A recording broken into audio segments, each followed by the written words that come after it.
In this video, I'll show you how to send a quote in Xero. First, sign into your Xero account and go to Business.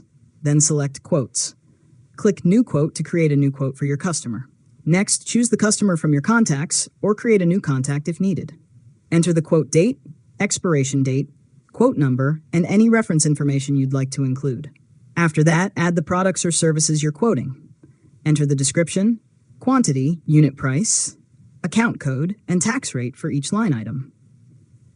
Review the totals to make sure everything is accurate, and include any notes or terms and conditions that your customer should know before accepting the quote. Now, save the quote and preview it to make sure all the details look correct. If necessary, make any final adjustments before sending it to your customer.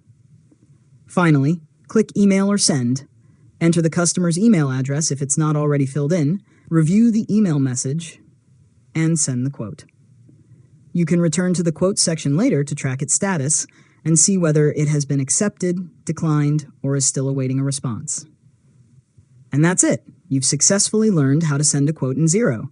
If you found this tutorial helpful, make sure to subscribe to Learn Mode Lab for more tutorials.